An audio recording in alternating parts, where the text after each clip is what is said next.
지금으로부터 9년 전인 2013년 6월 저 윤창중은 대한민국의 좌파 언론과 좌파 세력에 의해서 난도질 당하고 생매당 당했습니다. 이른바 윤창중 워싱턴 사건이었죠. 제가 만약에 박근혜 대통령을 곁에서 지킬 수가 있었다면 박근혜 대통령 탄핵은 결코 있을 수가 없었다고 저는 자부합니다. 제가 3년 동안 죽음보다 더 고통스러웠던 은둔과 집거를 하는 동안에 제가 피눈물로 쓴 저의 억울함을 고백한 책 피정, 그리고 박근혜 대통령의 탄핵에 관해서 대한민국 언론과는 정반대로 오로지 정의와 양심에 따라 쓴 윤창중의 실록, 모두 6권의 책을 여러분에게 권유하고자 합니다. 윤창중 칼럼상 TV는 여러분의 도서 구입 그리고 자발적 구독료로 운영되고 있습니다. 대한민국에서 유일한 양심의 방송, 여러분들이 지켜주시기 바랍니다. 감사합니다. 윤석열, 문재인 적폐 수사 말할 자격 있나? 멀쩡했던 박근혜 폐인 만들었다. 자, 폐인이란 용어에 조금 비위가 기분이 상하신 분들이 계신 것 같은데 그렇게만 생각하면 안 됩니다. 차분하게 들으세요. 박근혜 대통령이 예컨대 논평을 하는 데 있어서 어떤 부분은 되지 않는다라고 생각한다면 이른바 5.18에 대해서 어떤 평가도 하지 말라고 하는 이른바 5.18 그 특별법하고 특별법을 만들겠다는 사람들 생각과 똑같은 거죠. 저한테도 좀 표현의 자유를 주십시오. 이게 칸이 부족해서 박근혜라고 한다면 그렇다고 제가 박근혜 대통령에 대한 저의 평가나 저의 안목이 바뀐 게 아니거든요.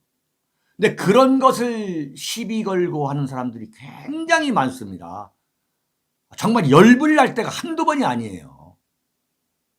네, 그것은 저에 대한 최소한의 예의라고 생각합니다. 네, 저는 언론인이에요.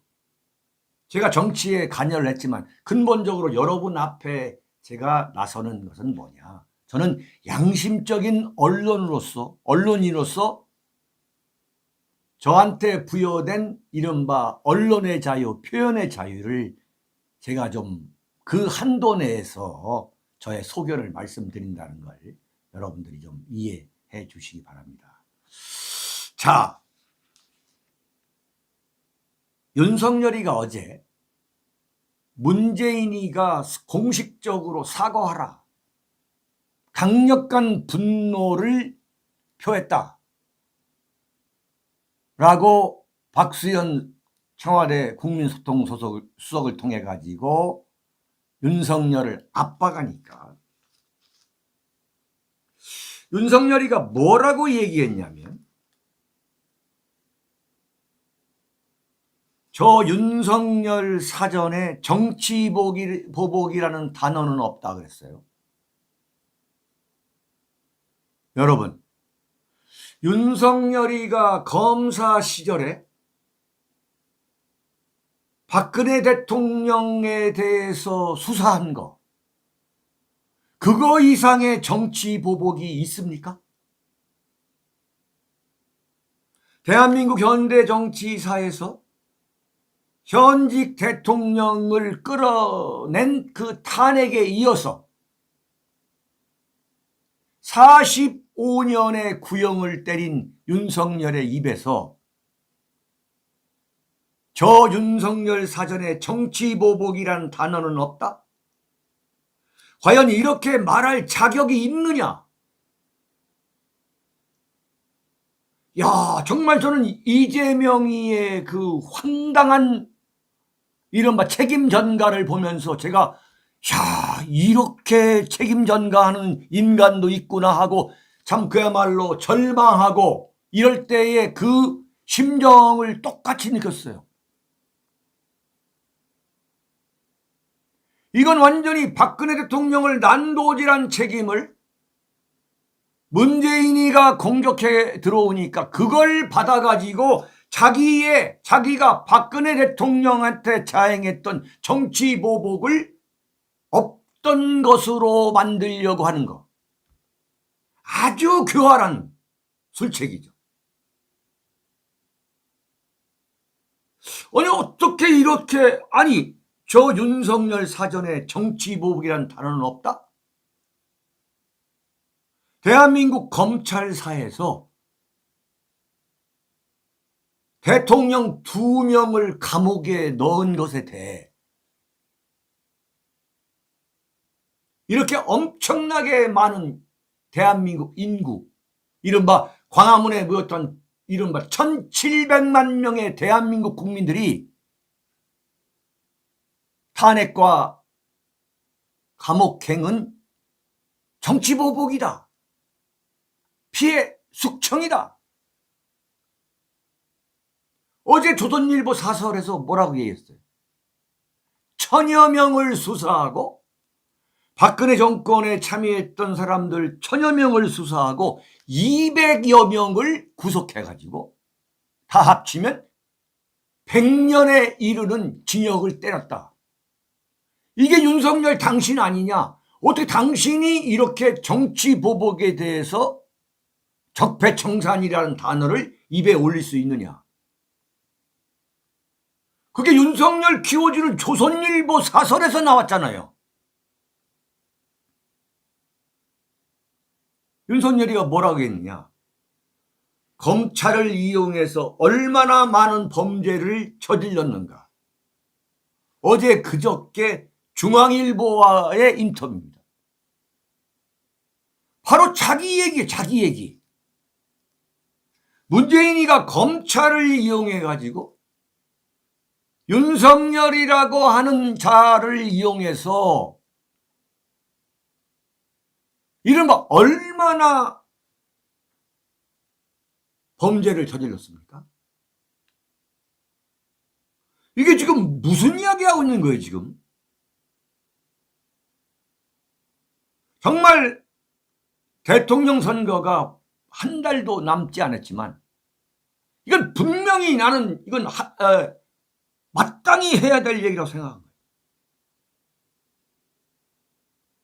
대한민국에서 정치 보복에 관한 한 윤석열이는 말할 자격이 있느냐 이거예요.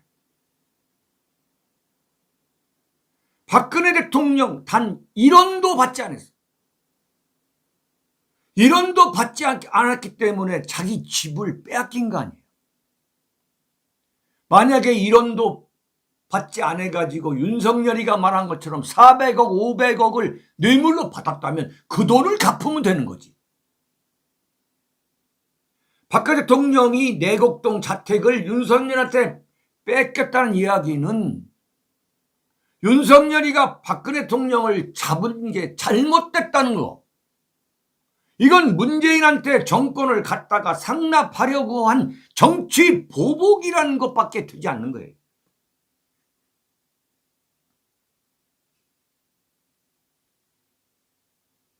여러분, 멀쩡했던 박근혜 폐인 만들었다.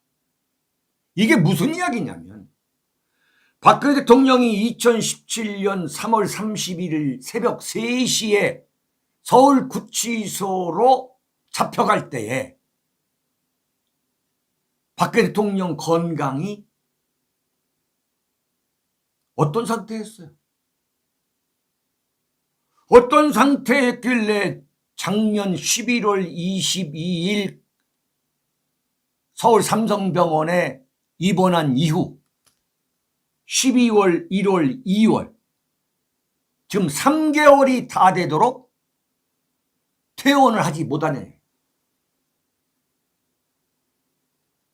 이건 지금 박근혜 대통령 건강이 3개월이나 장기 집권하고 있다는 이야기를 무엇을 의미하느냐 이게요. 사람을 이렇게 만들어 놓은 거 아니에요? 사람을 이렇게 만들어 놓은 거. 박 대통령의 건강이 그야말로 폐인 상태가 됐기 때문에 문재인이가 할 수 없이 풀어준 거 아니에요? 노영민이가 얘기했잖아요.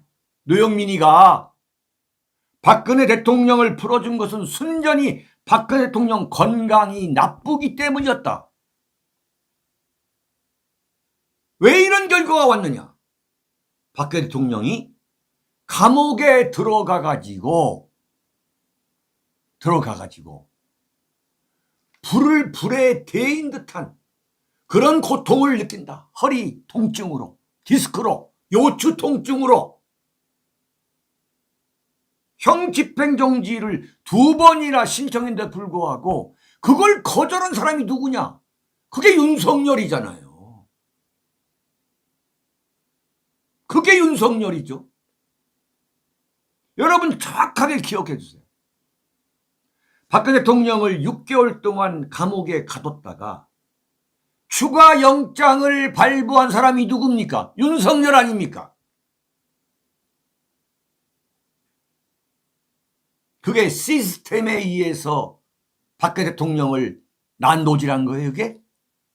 윤석열은 시스템에 의해서 한 거다. 나는 검사로서의 직분을 다한 거다, 그런 거예요. 검사로서 직분을 다했다? 검사로서의 직분을 다했기 때문에 박근혜 대통령을 저렇게 난도질한 게 아니라는 것을 윤석열이가 자기 입에서 얘기했잖아요. 중앙일보 인터뷰에서 뭐라고 얘기했느냐. 저 사람들이 나를 서울중앙지검장에 시켜놓고 내가 하는 것을 보니까 자기들하고 끝까지 같이 갈 거라고 믿었기 때문에 나를 검찰총장에 기용하는 거다. 그랬잖아요.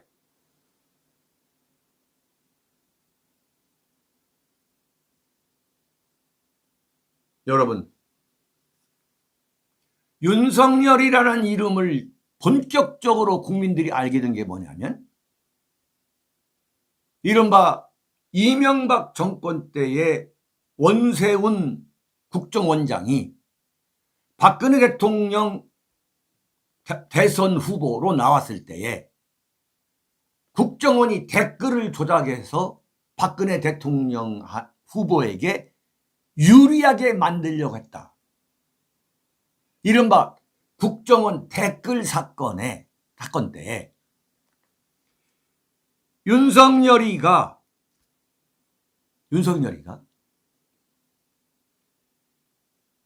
이른바 댓글 사건이라는 건 근본적으로 박근혜 대통령의 대선 승리를 인정하지 않으려는 거다. 이런 불순한 의도가 있는 거다.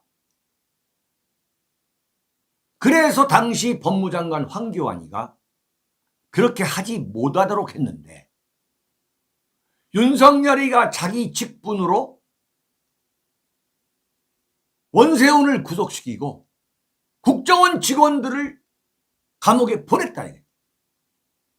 이걸로 이른바 윤석열이가 좌천을 하게 된 거예요. 지방으로. 그래가지고 대전지검 검사로 있던 윤석열이가 이른바 국민적 관심을 받게 된 게 뭐냐면 국정감사에서 나는 사람에게 충성하지 않는다라는 그렇게 치받는 거. 그걸 계기로 윤석열이가 국민의 관심 대상이 된 거예요. 근데 바꿔 말하면 뭐냐? 윤석열이는 박근혜 대통령에 대해서 자신의 출세 가도를 막은 철천지 원수라고 하는 한을 품었다고 봐야 되는 거예요. 이건 합리적 의심인 거예요. 합리적 의심. 자, 그랬던 윤석열이가 대전지검에서 그야말로 앙심을 품고 가슴에 칼을 묶고 지내고 있는데 터져 나온 게 뭐냐? 바로 국정농단 특검입니다. 특검. 포천 무림리님 감사드립니다. 네? 특검인가 특검. 그 특검을 누가 만들었느냐? 박지원이가 만든 거예요. 박지원이가. 그런데 박지원이가 어떻게 박영수를 특검으로 발탁을 했느냐? 이게 굉장한 미스터리입니다. 그 박영수가 어떻게 김만배의 화천대유의 법률 고문으로 있게 됐느냐? 김만배 화천대유의 법률 고문으로 있다가 그 상태에서 박지원이가 박영수를 특검으로 데려갔고, 특검으로 갔던 박영수가 특검의 1호 인사로 주경한 게 누구냐? 바로 그게 윤석열인 거예요. 나는 그때 박영수가 윤석열을 이른바 수사팀장이라고, 사실상 특검의 수사를 총괄 지휘하는, 특검 규모가요 완전히 슈퍼 특검이었습니다. 검사가 20명이고 전체 특검 요원들이 100명에서 110명. 나는 박영수가 윤석열을 제 첫 번째 특검 인사로 수사팀장으로 딱 데려갈 때, 아, 이거 큰일 났구나. 박근혜 대통령에 대한 무자비한 보복, 그냥 완전 탈탈 털어가지고 감옥에 쳐넣겠구나라는 그런 생각을 저는 했어요. 아, 이거 큰일 났구나. 완전히 보복을 꿈꾸면서 와신상담하고 있던 굶주린 사냥개, 박근혜 정권에서 국정원 댓글 수사로 좌천됐던 그 굶주린 사냥개가 박영수 특검의 수사팀장이라고 하는 사실상 최고 실무자 자리를 맡으면서 박근혜 대통령의 비극이 정점으로 치닫기 시작한 거죠.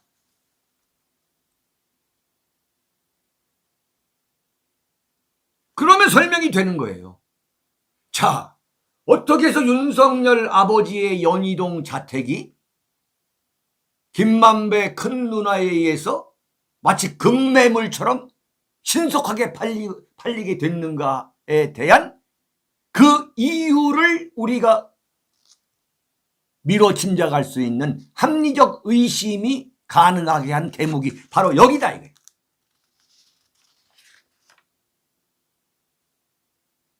아, 정말 여기에서 박근혜 대통령이 지금 감옥에 4년 9개월 갇혀 있다가 지금 삼성 서울병원에서 입원하던 박근혜 대통령을 도저히 석방시켜주지 않으면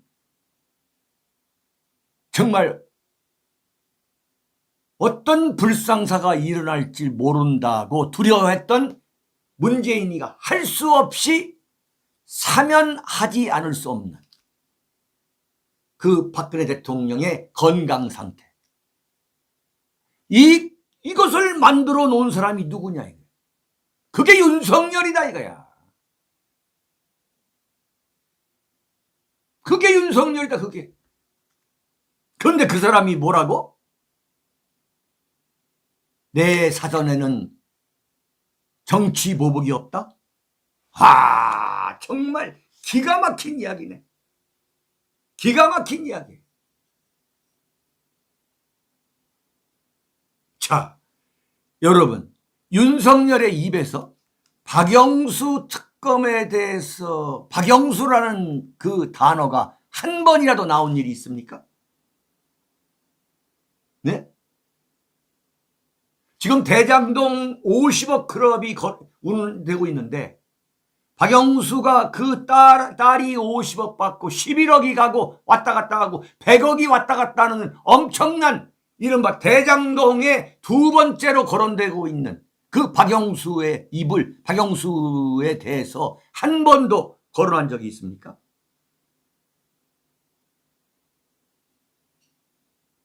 근본적으로 박근혜 대통령과 최순실, 안종범, 정우상 이 사람들에 대해서 이른바 박근혜 대통령에 관한 수사가 근본적으로 공정하게 이루어질 수 없었던 가장 큰 배경은 뭐냐?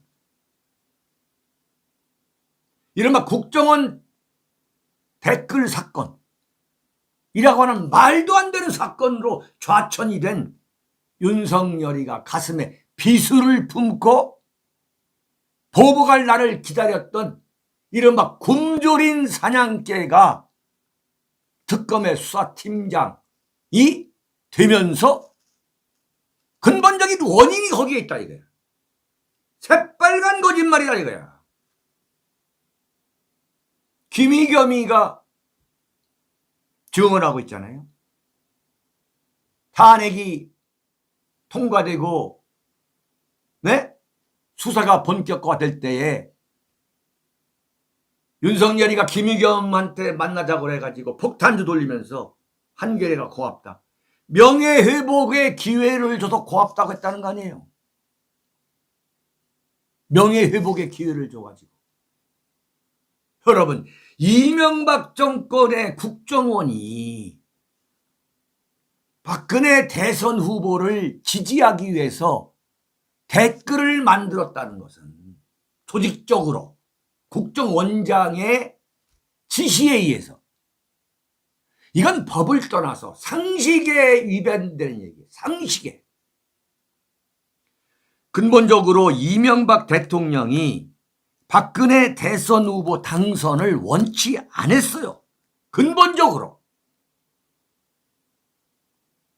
그러면 국정원장이라는 게 대통령의 최고 신복인데 원세훈이 서울시 국장하던 사람이에요. 서울시 국장하던 사람. 이명박 대통령이 서울시장 할 때 서울시 국장하던 사람을 국정원장을 시켰어요. 이건 이명박 대통령의 완전 꼬붕이거든. 이런 사람이 이명박 대통령 자신이 모시는 그 주군의 생각과는 달리 박근혜 대선 후보를 박근혜 문재인 게임할 때 대선 치를 때에 박근혜 대통령 당선을 위해서 댓글을 만들었다? 조직적으로? 이건 근본적으로 말이 안 되는 이야기예요. 근본적으로 말이 안 되는 이야기. 나는 뭐냐? 원세훈을 저렇게 감옥에 가둔 것은 뭐냐? 윤석열이가. 이건 40년 정치 부기자의 합리적 의심입니다. 이른바 윤석열이가 여러 차례 고백했지만 뼈에 사무치도록 존경하고 그리워하는 노무현을 낭떠러지에서 떨어뜨리게 만든 그 장본인이 이명박이다.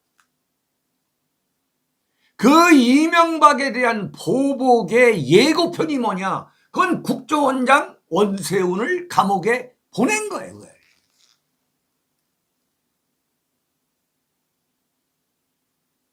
윤석열이가 얼마나 이 노무현의 아바타라는데 본인이 다 이야기를 하잖아요. 네? 강정마을에 가가지고 노무현 대통령의 결단 운운하면서 울컥이고 말을 못했잖아요. 근본적으로. 대한민국에서 노무현을 그리워하면서 눈물을 짓는 사람은 이게 우파 중에 과연 있습니까? 김건희가 그랬잖아요. 노무현 영화 보고서 2시간 동안 혼자 울었단 말이에요. 혼자 어디서 울었겠어요? 김건희 없는 골방이나 아니면은 자기 서재나 거실에서 울었다는 얘기 아니에요.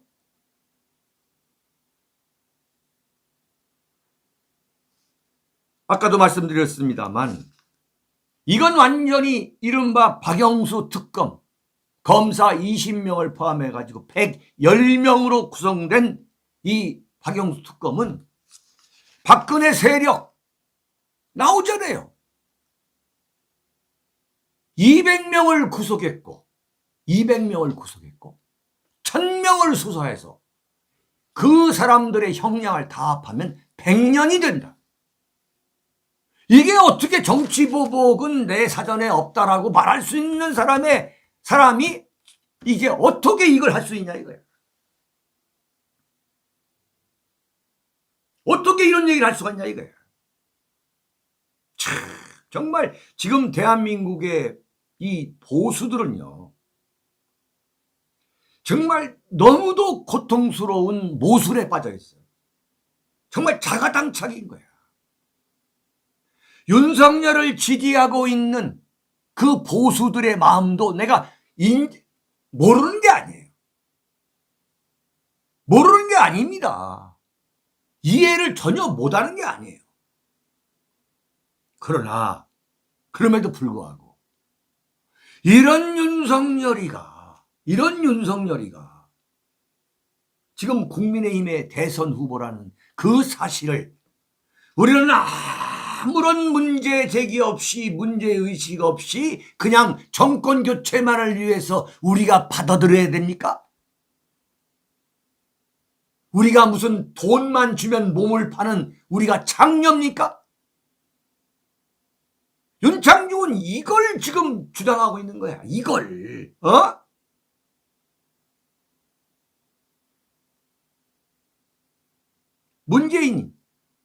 문재인이가 정권을 잡자마자 이른바 문재인의 그 인수위원회가 없었잖아요. 바로 출범을 했는데 그 바로 출범하기 전에 사실상 가장 짧은 그 인수인계 팀을 만들었는데, 네? 그 인수팀에서 내놓은 국정 이 첫 번째 과제가 뭐냐? 적폐청산. 문재인 정권의 국정과제 제2호가 적폐청산했어요. 모든 행정부처의 적폐청산위원회, 국정원까지도 만들었어요. 국정원의 메인 서버까지 다 들여다본 거예요. 민간인들이. 심지어 방송국에도 적폐청산 인민재판위원회가 만들었어요. 인민위원회가. 그래가지고 박근혜 세력을 완전히 난도질해서 그걸로 공이 받아가지고 서울중앙지검장이 됐죠. 서울중앙지검장이. 그 서울중앙지검장을 할 때에 이른바 문재인 정권의 행정부에서 각 부처에 있는 이 적폐청산위원회가 고소고발한 사람들을 모조리 감옥에 보낸 사람이 누구냐? 서울중앙지검장 윤석열. 이걸 우리가 다 잊어버렸어요? 이걸 우리가 다 잊어버렸습니까? 박근혜 대통령이 감옥에 가가지고 이 바로 척추하고 이 디스크 때문에 의자하고 책상을 넣어달라고 했을 때에 대통령 권한대행이 황교안이에요. 그 황교안을 우리가 용서해야 됩니까? 네? 아무런 반성이 없이 왜 내가 의자와 책상을 못 넣어줬는가에 대한 아무런 반성이 없고 설명이 없고 해명이 없는 황교안을 우리가 용서할 수가 있어요? 황교안이가 4.15 부정선거 얘기 나오고 이렇게 한다고 해서 우리가 황교안을 지지해야 됩니까? 그런 쓸개 빠진 태극기 세력이 지금 있는 거 아니에요. 윤석열도 마찬가지예요. 윤석열이가 박근혜 대통령에 대해서 어떠한 사과나 진솔한 사과, 인간적인 위로도 없는 상태에서 윤석열을 어떻게 찍을 수 있냐 이게. 저는 3월 9일 아침 6시까지 저는 이대로 간다면 누구를 찍자, 누구를 찍어야 한다는 소리를 여러분께 저는 드리지 않을 겁니다.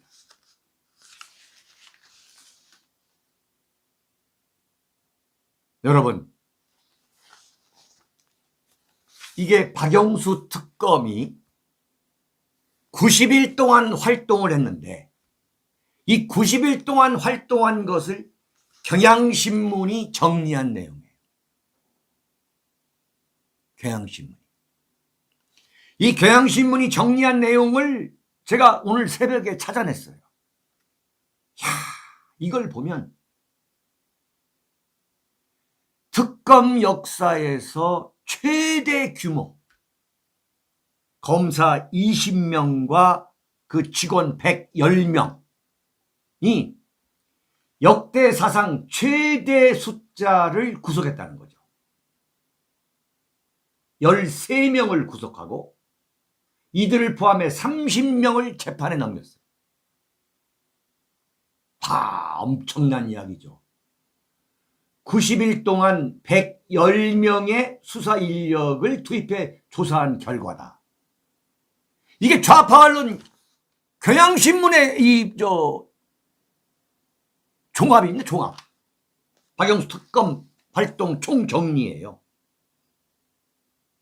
이거 보세요. 특검 수사로 박근혜 대통령에게는 삼성에서의 뇌물수수와 문화예술계 블랙리스트, 문화체육관광부 공무원 부당인사 등 3개 혐의가 추가됐다. 검찰 단계에 소용된 8개를 포함하면 박근혜 대통령의 혐의는 11개로 늘었다. 여기에서 이재용을 2차례 영장을 신청해서 이재용을 구속해. 그래가지고 박근혜 대통령한테 430억 원대의 뇌물을 주었다라고 뒤집어 쓰입니다. 이게 엄청난 이야기예요. 여러분 잊어버리면 안 돼요. 이재용 삼성전자 부회장의 핵심 협의는 430억 원대 뇌물 공여다 이거예요. 이재용이가 자신의 경영권 승계에 도움을 받는 대가로 박근혜 대통령의 정치적 경제적 동반자인 최순실 씨에게 213억 원 지원을 약속하고 미르 K스포츠 재단에도 204억 원을 출연했다. 이걸 모조리 박근혜 대통령이 뇌물로 받은 걸로 만든 거예요. 자, 블랙리스트.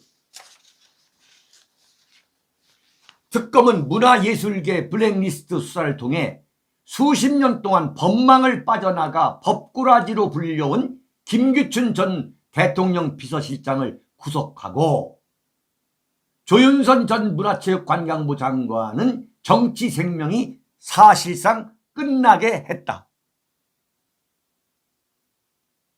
어마어마한 이야기가 있네. 네?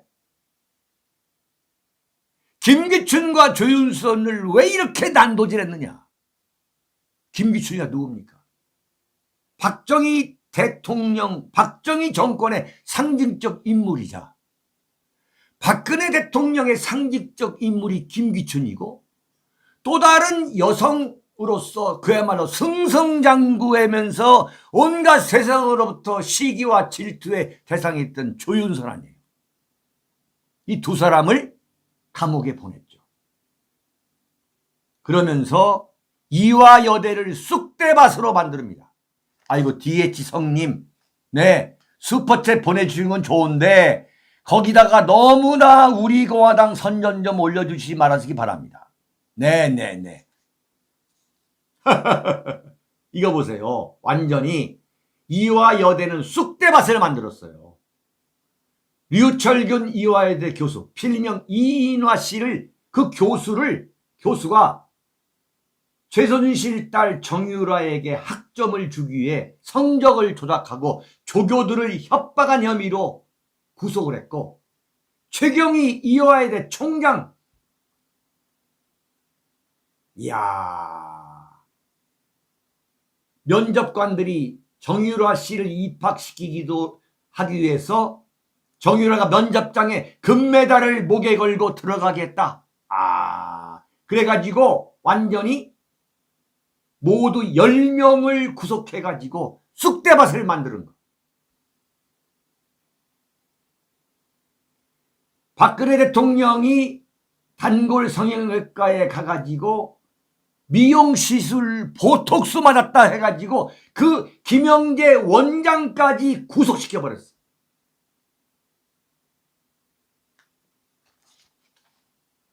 네. 야, 정말 이런 일이 벌어졌어.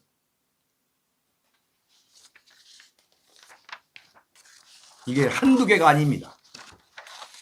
경향신문이 뭐라고 결론을 내리느냐. 90일간의 대장정을 마친 박영수 특검팀이 박근혜 최순실 게이트 수사에 성공한 가장 큰 요인은 국정농단에 분노한 시민들의 전폭적인 지지 때문이다. 여기에 국회와 검찰, 언론과의 협조적 관계가 수사 과정에서 만난 각종 암초들을 걷어내는 역할을 했다. 영장 재청구란 초강수 끝에 이재용 삼성전자 부회장을 구속한 집요함도 눈여겨볼 대목이다. 윤석열의 정치 보복이 얼마만큼 화려했는가. 진보 보수 언론이 하나같이 사실관계 추적에 적극 나선 것도 특검의 힘이 됐다. 여기에 김성태, 이른바 이명박계의 김성태가 국회 국정조사 특위위원장을 맡으면서 청문회에 나오지 않거나 위증한 사람들에 대해서 국회 증언감정법 위반으로 특검에 고발하고 이들이 구속된 것.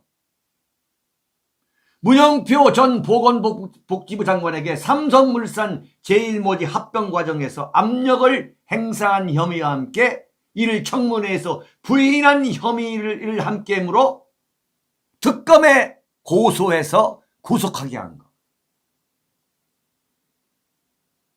피의자들의 주된 범죄에 살을 붙이는 식으로 잡아들였다가 그게 소명되면 이른바 별건 수사해가지고 완전히 감옥 보내는 거. 위증죄를 활용하면서 역대 특검사상 최대 구속을 이끌어냈다. 아니 이런 역할을 한 윤석열의 입에서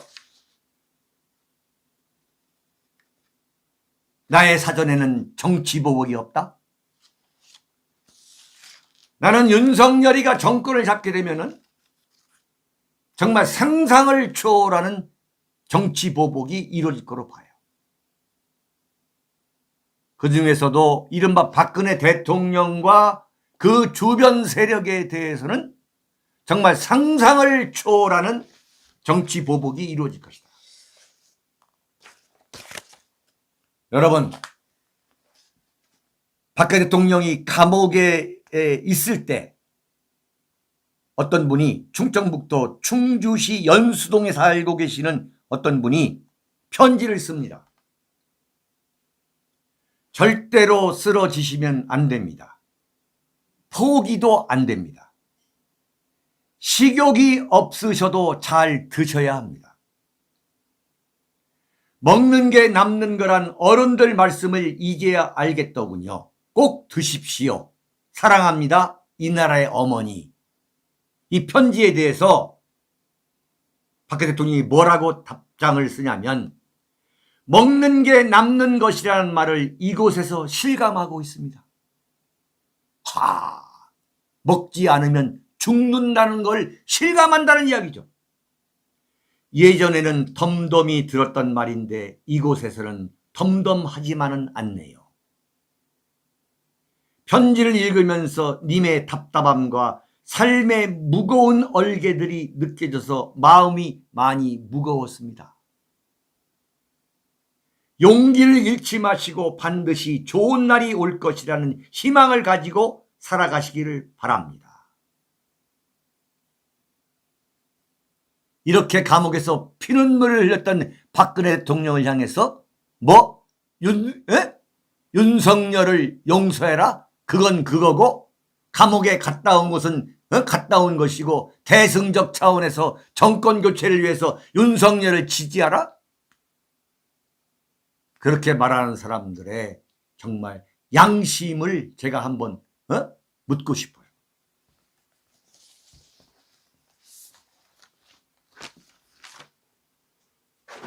자, 여러분, 두 번째입니다.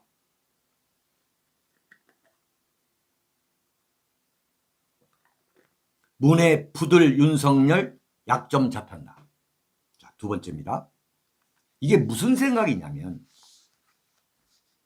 어제 제가 조마이뉴스에서 말씀을 드렸죠. 윤석열이가 문재인 정권의 적폐청산을 입에 올린 건 문재인을 감옥에 보내겠다는 게 아니라 대한민국의 정통 보수 우파들이 윤석열이가 정권을 잡아도 문재인과 그 문재인 일당을 감옥에 보내는 그런 일을 하지 않을 것이다.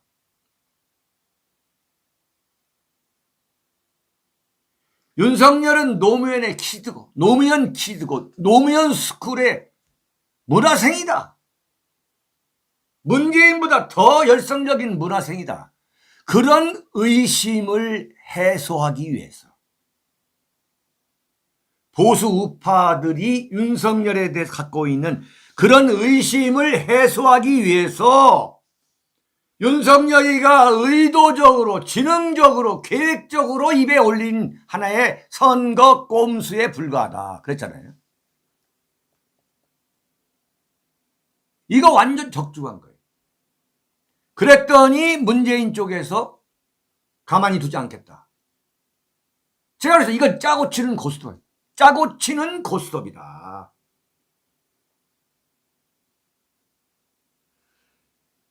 문재인이가 윤석열이가 대통령 되기를 바라지 않았다면 윤석열 정권에서 서울중앙지검장하고 검찰총장을 윤석열이가 했는데 그 윤석열이의 수많은 약점을 청와대가 그냥 갖고만 있을 리가 없다.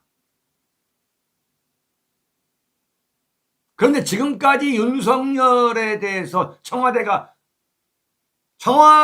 다 검찰을 통해서 또는 경찰을 통해서 윤석열과 김건희 그다음에 장모에 대해서 이른바 본부장 엑스파일이 나오지 않는 걸 보면 그리고 윤석열이가 기회 있을 때마다 우리 문재인 대통령님, 우리 영부인 김정숙 여사님 하는 걸 보면 문재인 입장에서는 오히려 윤석열이가 대통령 되는 것이 이재명이가 되는 것보다도 정치 보복을 피할 수 있다고 판단했기 때문에 문재인이가 윤석열을 도와주는 거 아니냐. 이런 합리적 의심을 정치부 기자를 한 윤창중이가 갖지 않을 수 없다. 이런 말씀을 드렸잖아요. 그게 그대로 적중하는 것만. 문재인이가 직접 나서가지고 강력한 분노를 표하면서 사과하라고 하니까 윤석열이가 그냥 완전히 굴복하는.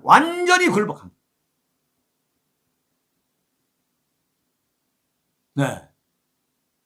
여러분, 좋아요 좀 눌러주십시오. 지금 3분의 1도 누르지 않으셨네. 네? 이건 뭐냐? 보수 우파 지지층을 결집하기 위한 보수 우파들이 자신에 대해서 갖고 있는 이른바 노무현 스쿨의 문화상이다. 윤석열이가 정권을 잡으면 이른바 김대중, 노무현, 문재인, 윤석열로 이어지는 좌파 4기 정권이 될 것이다. 문재인 2기 정권이 될 것이라고 하는 그러한 보수 우파의 의구심을 해결해가지고 이 보수 우파 지지층을 결집하려는 것 아니냐. 그렇지가 않다면, 이게 진심이라면 문재인하고 맞짱을 떠야지. 문재인하고 맞짱을 떠야지. 무슨 얘기냐? 문재인 정권에서 비리가 나올 경우에 내가 대통령이 된다면 대통령으로서 그걸 어떻게 못 본 것처럼 할 수 있겠냐라고 맞짱을 떠야지. 왜 그렇게 꼬리를 내렸을까? 왜 푸들처럼 뭐라고 그랬어요? 우리 문재인 대통령님과 저는 생각이 똑같다 이랬어요.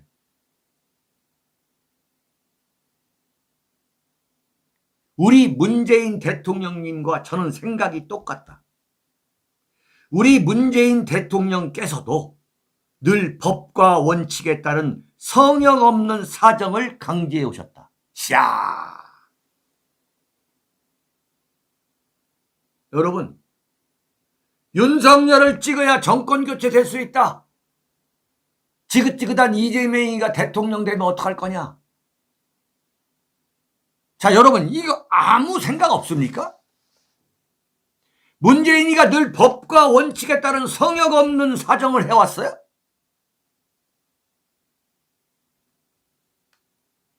문재인이가 5년 내내 이 피비린내 나는 칼춤을 췄는데 이게 법과 원칙에 따른 성역 없는 사정이었어요?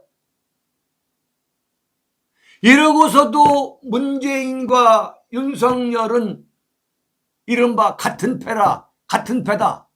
노무현 스쿨의 문화생이라고 여러분 그런 판단이 안 드십니까?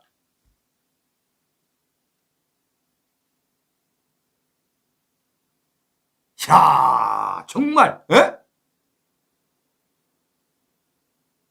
아니, 우리가 한번 냉정히 보자야 돼. 윤석열을 지지하고 안 할 떠나서 문재인에 대한 평가를 이렇게 하고 있잖아.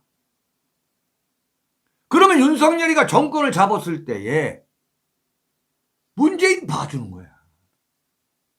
이걸 무슨 수로 뒤집겠냐, 무슨 수로. 그렇다면 윤석열을 찍어야만, 윤석열이 대통령이 돼야만 문재인을 감옥에 보낼 수 있다고 하는 것은 이건 완전히 이건 상상이야. 상상 임신이고 이건 착각인 거지. 이거 보세요. 저 역시도 권력형 비리와 부패에 대해서는 늘 법과 원칙, 공정한 시스템에 의해서 처리돼야 한다는 말씀을 드려왔다. 아니, 윤석열이가 박근혜 대통령 45년 구형하고 지금 450억 뇌물 받았다고 하는데 그게 법과 원칙과 공정한 시스템에 의해서 그렇게 한 거예요?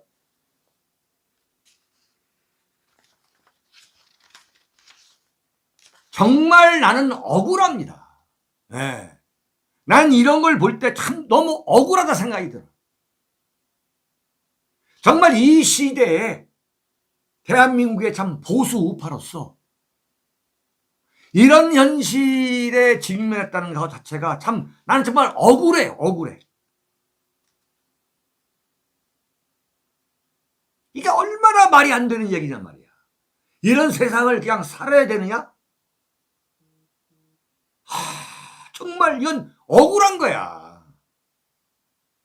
그러니 박근혜 대통령은 얼마나 억울하시겠냐 이거야. 야, 정말 이런 말할 수가 없. 그야말로 목숨을 부지하고 있는 건 이건 기적인 거야. 정말 국민들이 그 감옥에 보내준 이른바 8만여 통의 편지가 아니었다면 박근혜 대통령은 힘들었을 거예요. 아무리 의지가 있다 하더라도. 박근혜 대통령이 지금 삼성 서울병원에서 윤석열이가 이런 소리를 하는 걸 보고서 과연 무슨 생각을 할까? 과연 무슨 생각을 하겠냔 말이야. 어? 소름이 끼칠 거라. 소름이. 그냥 완전히 소름이 끼칠 거야.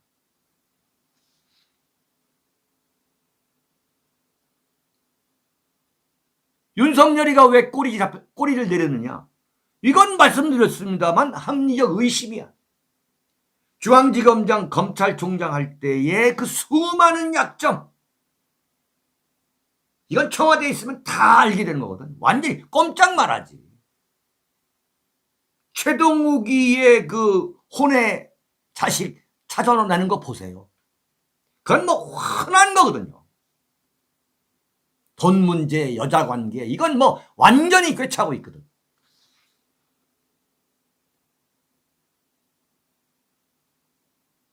이거 겁나가지고 꼬리 내린 거지. 문재인이가 갖고 있는 거야. 너 까불래? 정말 까불래? 협박한 거지. 그러니까 뭐냐, 윤석열이가 현직 대통령과 정면 대결하는 것은 이건 무리수다라고 물러선 거예요. 현직 대통령이 누구를 당선시킬 수는 없지만 얼마든지 방해할 수가 있거든요. 임기가 지금 얼마 안 남았지만 예컨대 지금 터뜨려 보세요. 이회창, 김대중 1997년 대통령 선거 때 이회창 후보하고 김대중이가 나왔을 때 그때 이회창 캠프에 들고 나온 게 뭐냐면 김대중 비자금 사건이에요. 이 김대중 비자금 사건을 김영삼 대통령 허락 없이 당시에 강삼재 사무총장 뭐 이래가지고 그 자료를 빼가지고 안기부와 청와대 민정수석실에서 빼가지고 그걸 터뜨려 버렸거든. 막판 뒤집기로. 그때 만약에 YS가 그 김대중 비자금 사건 수사를 허락했으면 김대중은 대통령 안 되는 거예요. 근데 그때 YS가 막아버렸지. 검찰이 수사를 하지 못하도록 했죠. 왜 그러냐? 그때 이미 김대중 쪽하고 다 이야기가 끝난 거예요. 청와대의 김광일 비서실장 그리고 김대중 캠프의 이강래 의원 간에 이미 하트라인이 다 만들어져 가지고 김대중이가 대통령 되는 데에 김종필과 손잡고 DJP 연합으로 대통령 되는 것을 일체 막지 않았지. 왜 안 막았느냐? 이회창이가 대통령 되면은 정치 보복을 당할 거라고 YS는 본 거예요.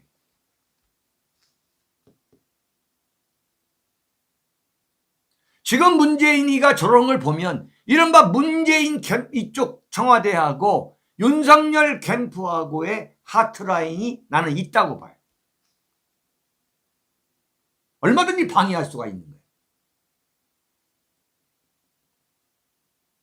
YS 때에 이인재가 탈당해가지고 신당까지 만들어가지고 500만 표를 얻는데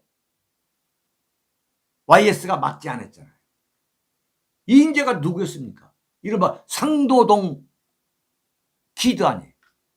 상도동. 안 막았잖아요. YS는 자기가 막았다고 하는데 그건 사실이 아니고 꼬리를 내린 거지. 그리고 분명히 뭐냐? 이건 무엇을 의미하느냐? 꼬리를 내는 것은 나는 절대 문재인 당신한테는 정치보복을 하지 않겠다라고 다시 약속하는 거지. 예? 그런데 저는 그렇게 봅니다. 이번에 윤석열한테 찾아온 절호의 기회를 발로 찬 거다. 절호의 기회를. 그게 무슨 얘기냐. 자기가 윤석열이가 보수 우파층의 결집을 위해서 내가 대통령 되면 손보겠다 라고 얘기를 한 거란 말이에요. 그러면 이제 보수 우파층에서 아 그래? 그러면 윤석열 시켜볼까? 이렇게 마음 먹었던 사람들이 있었고 그러던 차에 문재인이가 직접 나서가지고 윤석열을 공격하니까 순간 어떻게 된다면 이게 좌우 진영 게임이 된 거예요. 진영 게임이. 청와대에서 근무했던 행정관, 비서관, 수석을 했던 국회의원이 20명이나 지금 국회에 들어가 있더라고. 20명이나 완전히 문재인이가 이걸 갖다 심어 놓은 거지. 자기 퇴임했을 때의 이른바 사냥개로 자기를 보호하기 만들도록 하기 위해서 다 들고 일어난 거야.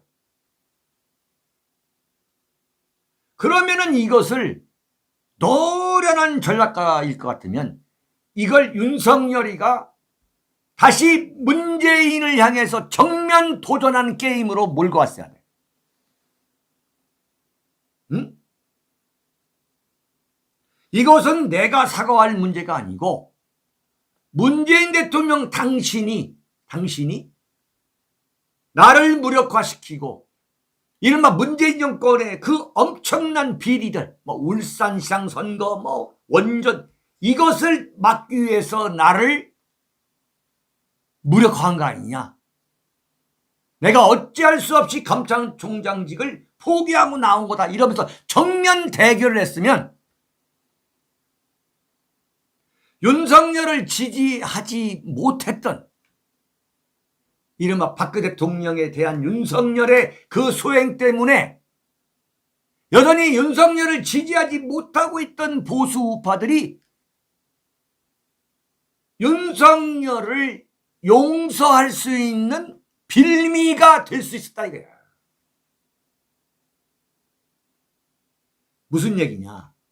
박근혜 대통령을 난도질한 것을 잊었다는 얘기가 아니라 이번에 윤석열이가 문재인과 맞짱을 떠가지고 완전히 한판 한 걸 보니까 야 그래도 윤석열 찍을 수밖에 없는 거 아니냐라고 하는 그런 생각을 갖게 했다 이거야.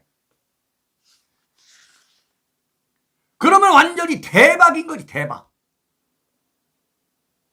근데 하루 만에 꼬리를 내리더라고. 내가 꼬리를 내린 걸 보면서 이게 지금 윤석열이가 문재인한테 잡힌 약점이 굉장히 많구나. 첫째. 두 번째, 인간이라는 것은 한 번 맺은 그 위계 질서를 깨기 어렵구나. 이른바 대통령과 검찰총장, 서울중앙지검장 그 위계 질서를 깨기 굉장히 어렵구나. 그러나 이번에 완전히 윤석열이가 그냥 되돌아야지. 이게 뭐냐면 문재인이가 길들이기거든. 내가 만약에 너 까버리면 너는 죽어. 그리고 내가 퇴임했을 때 만약에 나를 감옥에 보내 내가 가만히 있지 않겠다라고 하는 협박인 거야. 협박.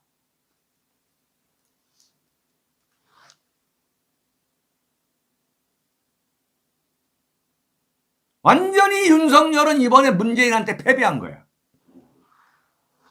그러면 이제 윤석열이가 대통령이 만에 하나 됐다고 합시다. 여러분 이 보훈처에서 이 광복회장 김원웅이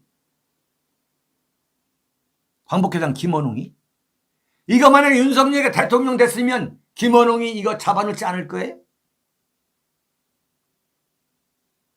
보훈처에서 김원웅이가 그 국회 앞에 카페를 운영했는데 이 사업으로 비자금을 조성하고 골재 사업 하는데 그 회사를 여의도 광복회 중앙회 건물을 쓰게 하고 완전히 이게 정말 추잡한 인간인데 이승만 친일파로 몰고 안익태 나치 부역자다 친일파다 박정희 일본 장교였다 이랬던 자가 말이야. 이런 자를 그러면 윤석열이가 가만히 둘 거야? 가만히 두겠냐 말이야 이게. 이건 완전히 윤석열 스스로가 지금 스스로가 이 소위 말하는 자성자박이라는 거지. 자성자박이라는 거야. 에? 요번에 쳐받았어야지. 요번에 문재인하고 세게 붙어야지. 어떨 건데? 그야말로 굴러 들어온 천운을 발로 차는 거야. 요번에 만에 딱 붙었으면 어떻게 되냐? 게임이 문재인과 윤석열의 게임이 되는 거야. 대선판이. 그러면 이재명이 완전히 바보 되고, 이재명이가 소외되고, 안철수도 완전히 쭈그러들고, 현직 대통령 문재인하고 야당 후보가 맞붙는 거야. 국민들이 누구를 찍겠냐고. 윤석열을 찍지. 여러분 뭐냐면 기회를 잡을 줄 아는 것도요, 용기가 있어야 돼. 네. 근데 이번에 역시 이준석이를 보니까 정말 이 교활한 인간이에요. 이준석이의 컴플렉스가 뭐냐? 이른바 문재인 키드 아니냐, 이거 아니에요. 네가 당대표 될 때부터 지금에 이르기까지 왜 문재인과 박지원이를 조지지 않고 기회만 있으면 박근혜 대통령 탄핵은 정당했다 이러면서 박근혜 대통령을 짓밟느냐, 이거 아니에요. 야, 이준석이가 기민하게 딱 나오는 거야. 문재인이의 윤석열 사과 요구는 명백한 선거 개입이다 이러고 치고 나오는 거야. 겉으로 보기에는 문재인을 공격하는 것 같지. 겉으로 보기에는. 이건 뭐냐? 내가 문재인한테 겨드는 사람 아니냐, 이런. 야, 이거 아주 이 머리가 기가 막힌 인간이야. 이게 완전히 자기 그 셀프 세탁이지. 에? 문재인 키드다 라는 그 낙인을 결정적일 때 싣는 거야. 그러니까 이준석이가 아주 교활한 친구야. 윤창중은 그걸 알지. 아, 이 사람 봐라, 이거 봐라, 이준석이가 딱 치고 나오네. 하하, 이거 자기 이미지 세탁하는 거구나. 자세한 내용을 보면 정권을 막론하고 부정한 사람들에 대한 수사를 공정하게 진행했던 우리 후보가, 윤석열이가 박 대통령 수사한 게 공정한 거란 거야. 문재인 정부도 잘못한 일이 있다면 성역이 될 수 없다는 원칙론을 이야기한 것이다.